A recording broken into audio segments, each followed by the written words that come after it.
Okay, let's just come out and say it. Some men think that following Jesus makes you into a pussy. I know it's crass language. It feels more than a little bit irreverent to say it, but it's an idea that's out there. And so we need to talk about it. As men, there's a lot of us who carry that idea in the back of our heads.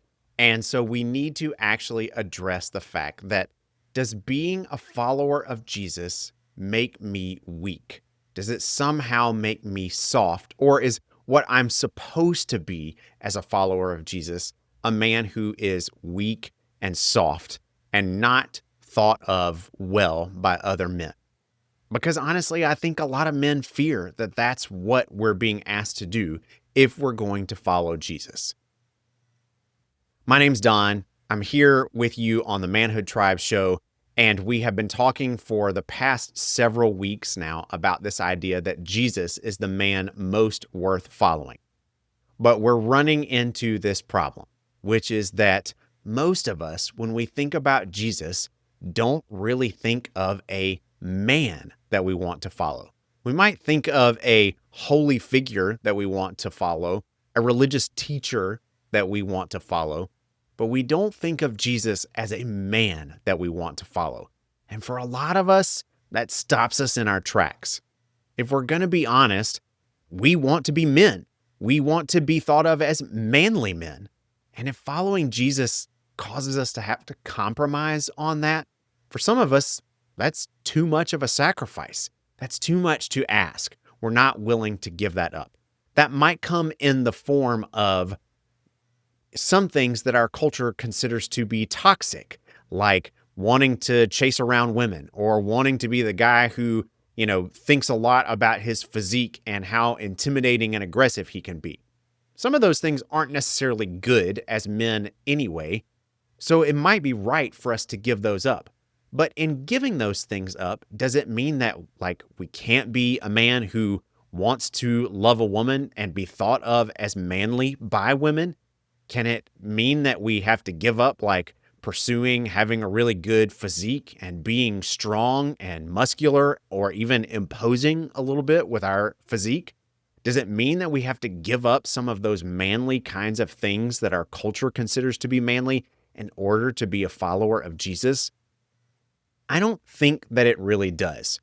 But if you hang around churches, the picture that you're going to get of Jesus is not of any of those things. So what do we do about that? Well, let's start by just being honest about where this idea of a weak, soft Jesus came from. Where did we get that picture of him? We do see in the stories of Jesus that he is referred to at times as meek, as gentle, as mild, as lowly, as a man acquainted with grief and suffering.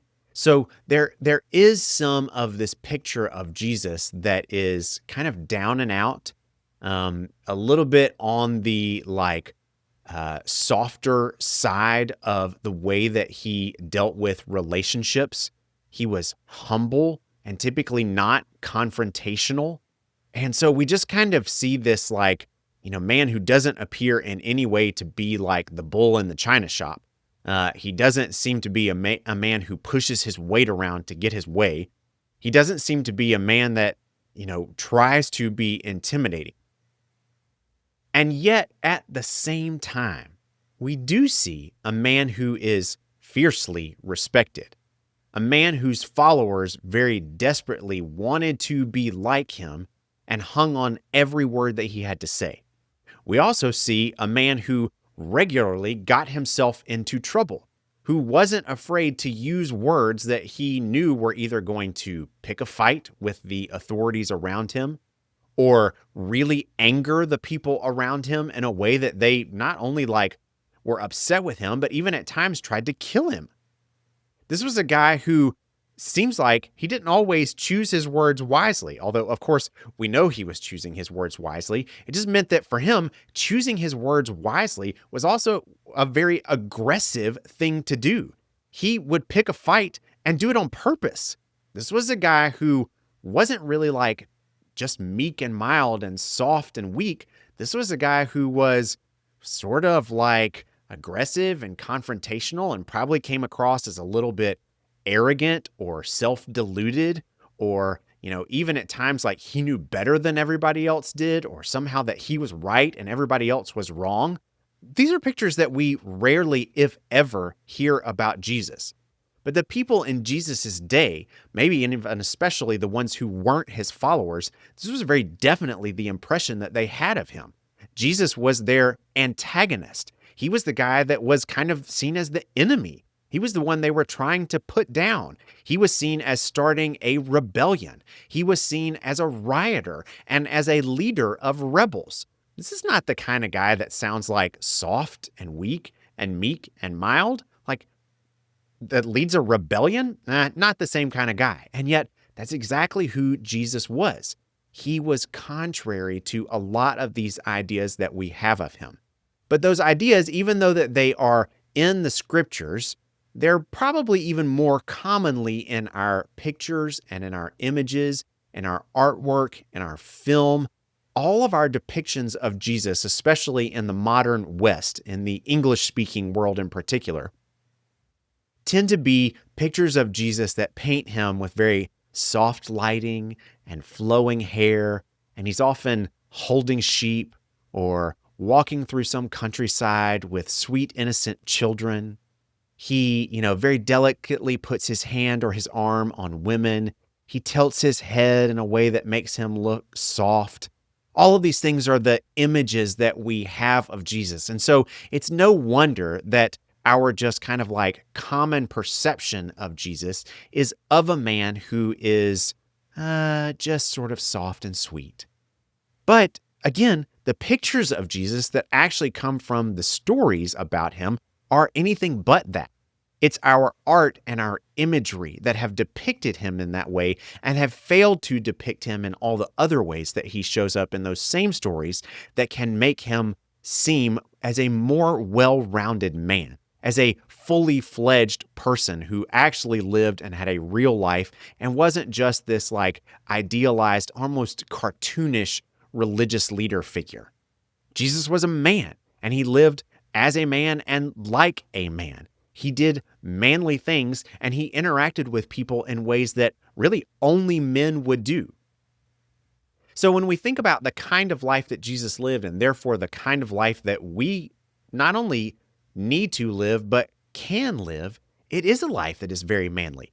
It's okay to be a follower of Jesus who picks a fight every once in a while, especially if it's a fight for the right reasons. If you're standing up for the things that Jesus would stand up for, then maybe a fight is what's necessary. It's okay to be a man who represents manly qualities like strength and courage and honor, because Jesus represented all of those things. Jesus was a strong man. We've talked about that on this channel a lot before, how he had the physicality to endure not only miles and miles of walking and lots of fasting or limited food, but he had the physicality to endure his own death, to carry the cross to his own death and then to proceed with it in a way that he didn't cry out. He didn't seem weak in the way that he suffered, but he went through it in a way that was probably more manly and more strong than most of us would be able to do. He showed tremendous courage in the face of not only the religious oppression of his day and the political occupation and oppression of his day, but in the spiritual realm as well, where he dealt regularly with spiritual powers who were against him, and he stood toe-to-toe with them and defeated them. This was a man who was not afraid of standing for the right things and exercising power when it was the right thing to do to be able to set other people free. He didn't exercise power in a way to be able to put others down. He exercised power in a way to lift them up, to liberate them from things that were evil so that they could live the kind of life that they were always meant to live. These are the kinds of things that, as a man, you are called to do if you follow Jesus. You have a strength to be able to offer. Jesus gives you gifts that he wants you to use not simply to serve others, but to make the world better through the gifts that you have been given. To bring about creativity and ingenuity and imagination and making the world a better place for others. These are the ways that he gives you gifts and expects you to use them. Following Jesus doesn't make you a pussy. Following Jesus asks you to be a man, and especially in the way that Jesus most modeled it, which is that he gave up his life for the sake of others. In our culture today, the way that we talk about men is often those who try to use their strength and their power to be able to benefit themselves. They build up their biceps and work on their six-pack abs so that they can increase their body count. Or they work on their career so that they can just make more money to be able to buy more flashy cars and bigger houses, right? These are the kinds of things that we promote within our society for what it means to be a man. But Jesus modeled a really different idea about masculinity, that having those things wasn't bad. Being strong and being courageous was actually a good thing. Using those things to be able to continue to gain was a totally fine thing to do. But you gained for the sake of being able to help others and to sacrifice for them so that they could be lifted up as well. Jesus sacrificed his own life, and that's what he calls us as men to as well. He calls us to die. Sometimes literally, probably more often metaphorically, but he's calling us to sacrifice ourselves for the sake of others. Real men give themselves up so that others might benefit. And that's what following Jesus as a man actually looks like. Now, if you've enjoyed this episode, and I know it was meant to be a little controversial, but I hope it sparked some things for you. I hope that you will like this episode and subscribe to the channel to be able to get more content like this and to help us get this kind of content in front of other men who need to hear it as well. I also hope that you will go and check out a free resource that I have for you called How Manly Are You? It's a great way to just assess how you're doing as a man and what are some of the ways that you can continue to grow and improve. So go check it out at manhoodtribes.com/manly, and you can download that quiz for free today. Now, if you liked this episode, I would love to hear what you think of it. What is one way that you think Jesus is a man that you would like to imitate? Put that down in the comments below, and I will look forward to engaging with what you have to say. And then I will see you again here next time on the Manhood Tribe Show. I'll talk to you then.